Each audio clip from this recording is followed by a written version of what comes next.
You're listening to Into the Smoke, hosted by Patrick Harmon. And I'm Patrick Harmon, your host for Into the Smoke. We got a doozy for you. A doozy. That's one of those terms that people don't use that often. Well, we'll get right into it.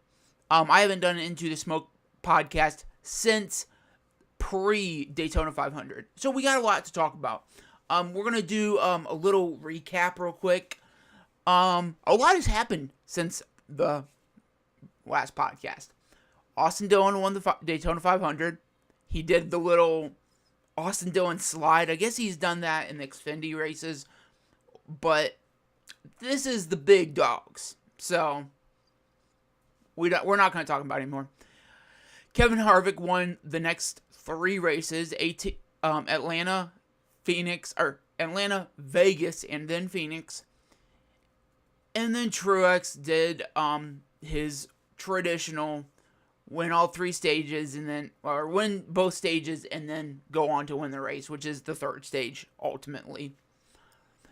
But Harvick got an early. Technically, this is the funny thing, to be honest, guys. Harvick could have won the race. He could have won the race at Auto Club Speedway in California. But that was the funny thing, because when he got in the wreck, his whole I actually wasn't able to watch the race because our local Fox station was out for the entirety of the race. Entirety. I think that's exactly how you should say it. Wow, I'm pretty smart, guys. Wow. Anyway, guys, I'm trying to act like a professional podcast. How you guys you carry on a conversation by yourself, but there's nobody else in here, so okay. I had listened on to MRN, which MRN is the best radio for NASCAR. It is the Motor Racing Network, sponsored by nobody. Well, they're sponsored by people, but I'm not sponsored by anybody. But so anyway, I heard early on that Kevin Harvick was in a wreck. He was in an early wreck at Auto Club Speedway in California. But he did not let that bother him. He was down plenty of laps. He was down at one time, I think it was 8 or 9 or plus. I think it was about 8 laps, and then he got a few laps back, but I think he was down 7 laps at the end of the race. I do not know for sure. But he could have won the race. But that's how he could have won the race. But we got Truex. He won all 3 stages. Oh well. But anyway, guys, that was basically how all the races so far has went. So, I wanted to do a little recap on Stewart-Hass Racing. We got Kevin Harvick. Kevin Harvick, like I said, I did not tell you, like I said, Kevin Harvick wrecked out at Daytona. He finished 31st. And then he won the next 3 races. He won at Atlanta, Vegas, and Phoenix.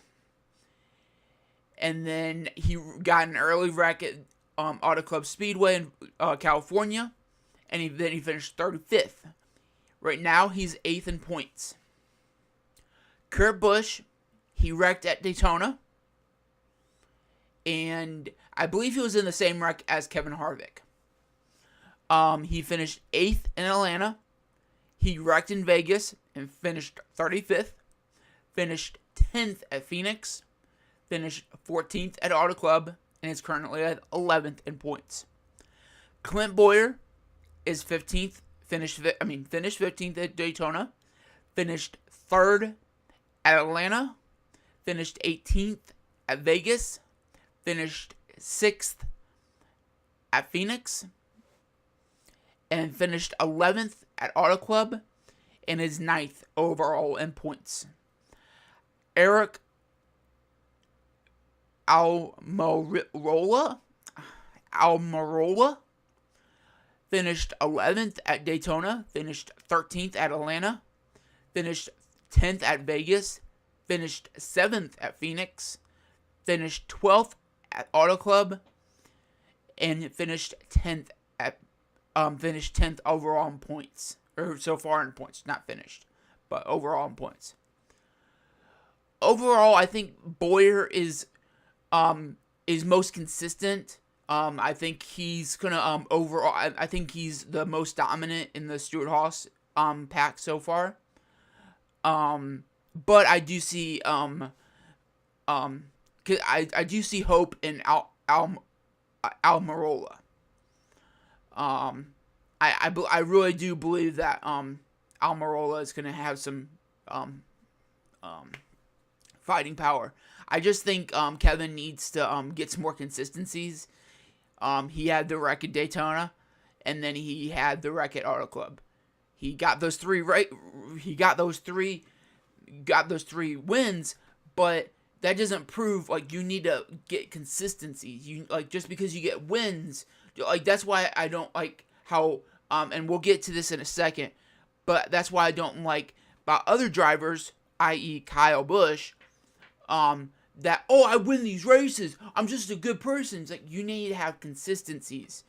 You can have like 10, you can have 3 wins. Just like, look at Kurt. You know, I'm a Kurt Busch fan. Like you guys, I don't know if you guys know that, but I have a Kurt Busch hat. I'm a Stewart-Hass fan as well. But I'm also other people's fans too. I'm a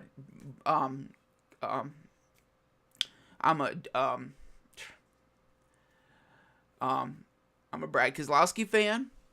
I'm a Kyle Larson fan. I go across the borders. You know, I go across the borders once in a while, guys. I go over the Chevys fan. I'm not just a Ford fan too. So, I sometimes root for Jimmy Johnson. Sometimes, not all the time, guys. Not all the time. Just sometimes. If I'm feeling a little risky, I root for him. But it's just you need to have consistencies. Like I said, look at last year. You know, Kurt Busch, I think he won a few races, but you need to have consistency. Just because you win a few races doesn't mean you're gonna win the championship.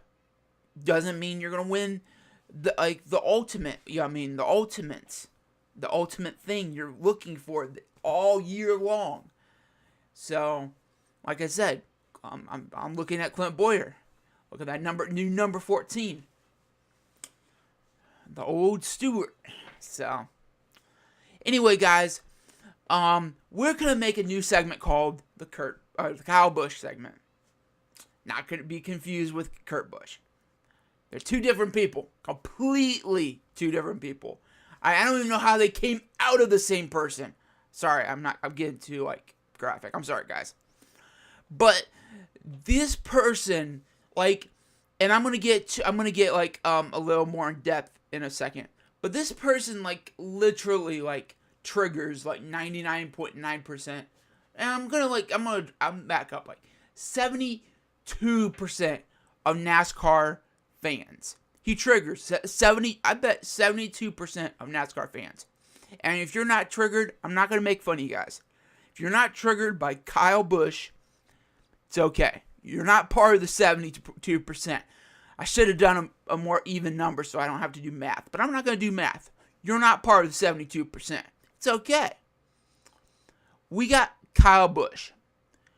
To put some icing on top of the cake that I haven't made yet, he just got a lug nut violation for this last Sunday's race at Auto Club.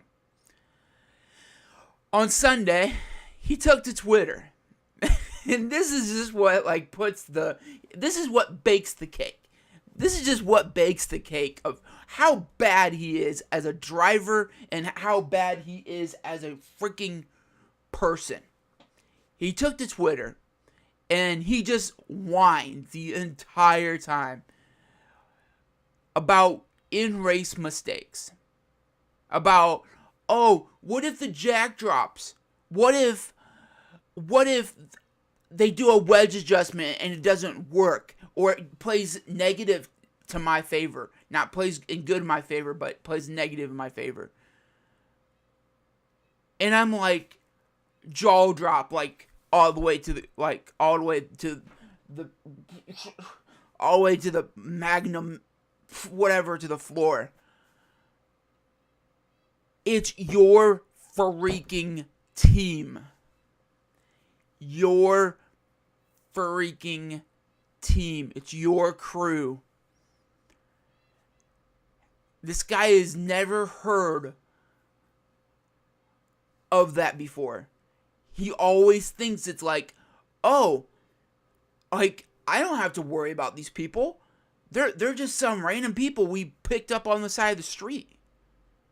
I'm like, are you serious right now? This guy is literally gonna, like, just push him off the side of the street. Like, I don't know these people. They're not part of my team.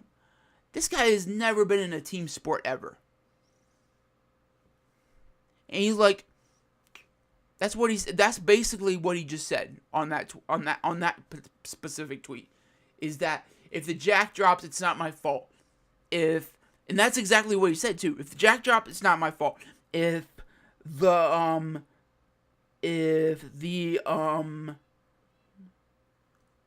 like, this is the type of person he is. If he wins, he's happy. If he loses, he's mad. There's no in between, you know?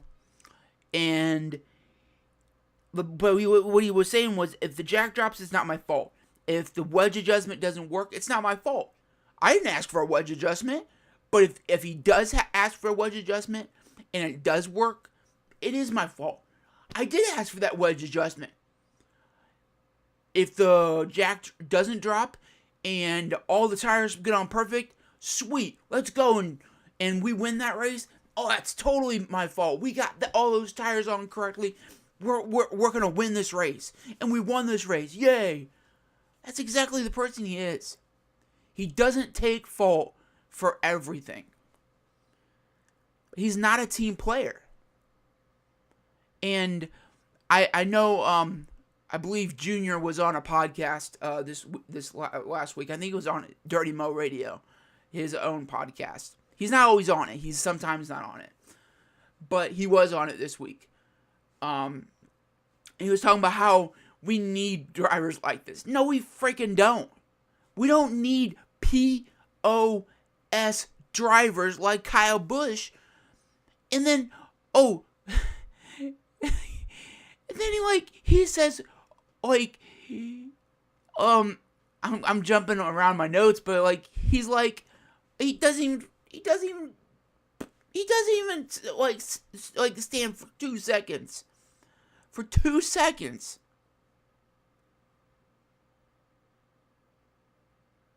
That was just literally 2 seconds to do a TV interview. That's what he basically says on one. I was looking through all of his tweets, just to wait there so he can get do the interview. Why? You're too good for the TV.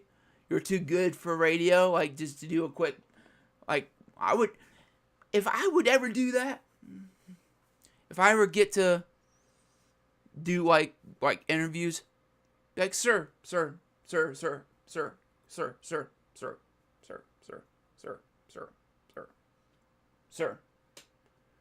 And if he doesn't respond to sir, be like, Mr. Busch. And then if he doesn't respond to that, I'll start asking my question. Mr. Kyle Busch, why did you suck on the track today? Was it the people in your pit box? Was it the people in the pit box? Did they drop the jack today? Why did they drop the jack today? Were they stupid? Do you need some people that were better?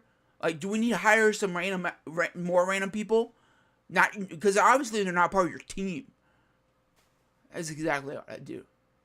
Because this guy, I don't know.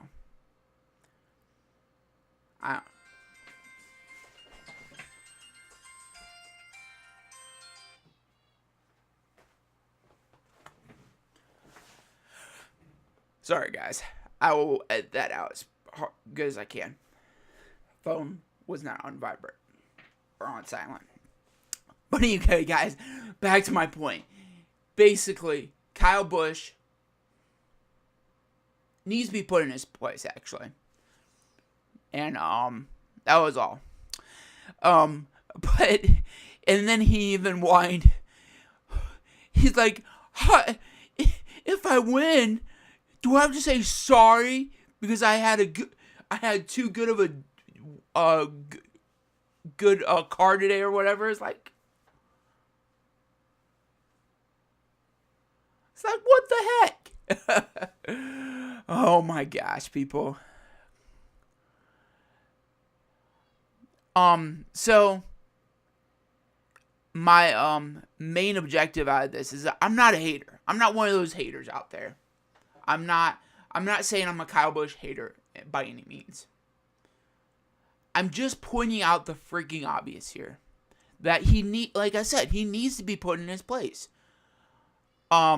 If that means that I know at one time they were actually penalizing people if you didn't interview. Like, I understand that's probably a little bit out of the ordinary. Like, we need to start. We don't really need to do that, but we need to do something. If the teams individually need to start realizing that this guy is like I don't know. He's not really a good team player. Obviously, somebody's not doing something correctly here.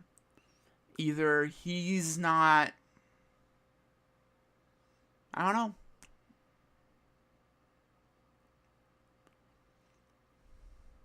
I really don't know, people. I don't know. Like I said, I'm not a hater. Like, a hater is somebody that's just going to blame him for everything. I'm just blaming him for the things he's actually doing. He's actually doing everything I'm saying. He's going on Twitter and just whining about this stuff. He shouldn't be whining. He should be looking at his team and saying, hey, we need to do either this, or this. And we need to start working on this. If I was a race car driver, I would go in the team. We would have team meetings. Obviously, they do. They have team meetings every, I think, Monday or Tuesday. Like, it's right after the races. They go in. They have team meetings, and you give them honest criticism. And constructive criticism, and that you tell them hey, we need to work on this, and this. You don't yell at them, cuss at them, and whine at them like a baby, like a Kyle, be a Kyle Busch baby. You go in there and tell them hey, and then if the whole TV thing, you need to have an honest reason why you don't want to stand by your car for 2 seconds instead of just saying I don't want to stand there. No, it's that's not an honest reason. It needs to be I was dehydrated, or I was in a wreck, so I needed to go to, we were in a wreck right after the race, and we couldn't, and they could meet us at the infield care center or something like that. There's no, you can't just say we had a bad day. Honestly, I don't really, it's but just to say that you didn't want to interview because you had a bad day, I don't think that's, I don't know. Every other driver does it, so I don't think it's a big deal that you can't take 2 seconds out of your after race cool down just to say, we had a bad day. We'll get back on the horse next Sunday or Saturday, whenever the next race would be, and we'll get back on it. Our team was a little bit off today, but as a team, we will get back on it. But obviously, Kyle Busch hasn't learned that yet. He thinks he's just the race car driver, and everybody else is a separate company or whatever. He's the driver, they're the company, and the driver and company don't work together. Obviously, that's how he wants to play it. Anyway, guys, I will stop rambling about that. That's how I'm saying it. I'm not, like I said, I'm not a hater. I just point out the obvious here, and that's the freaking obvious. That's how he is. He's always been that way. Ever since I've seen him as a race car driver, he's always wanted to wreck people just because his own personal opinions. But anyway, Carl Edwards is back in the news a little bit. Backflip. The backflip man is still alive. He supposedly there was a rumor that he was dead. Whenever you're not in the news for like 2 seconds, they found people make rumors. But he's not planning on returning anytime soon. I guess he just like Jeff Gordon and other people with Hendricks. He's really good friends with JGR, his former boss. So I've never really understood that. I guess he left on good terms. I'm not really good friends with my former bosses, but oh well. I wonder if he's still eating Subway for free. He's not what's the guy that I forget who's that guy that got arrested from Subway, but he's probably Carl Edwards could probably be the new Subway person. But that's it, y'all. 66 days away from the Indy 500 and watching Danica Patrick race for one more time around the big track. I really want to get tickets to go there, but looks like I won't be able to. But it would be kind of cool to watch the Daytona 500. You know how many people are going to go there just because Danica will be there? The Indy 500 is going to be a pretty big packed race this year, just because of one driver. I bet. If you guys don't know, Danica will be racing for her last time and her first time in a long time. I believe the last time she raced was a long time ago. Probably early 2000s, if not 2000. Probably 2003 or 4, probably, she raced last. But, anyway, guys, that will wrap it up for this episode of Into the Smoke, hosted by me, Patrick Harmon. If you liked this episode of Into the Smoke, there is plenty of this where that came from, or whatever I should say. I kind of screwed that up a little bit. Anyway, guys, there is plenty of where this came from on my channel, where this came from. If you like this, press the like button. If you want more, press the subscribe button. And to make sure you get updated with the latest Into the Smoke podcast and plenty more videos and podcasts like this one, hit the bell right down below. It's on right beside the subscribe button. It will give you guys plenty of videos and podcasts, plenty of content just like this. Well, thanks for listening to another Into the Smoke podcast. This was season 2, episode 2, and there will be plenty more probably next week. Until next time, stay out of the smoke, and maybe I'll see you at the track sometime soon.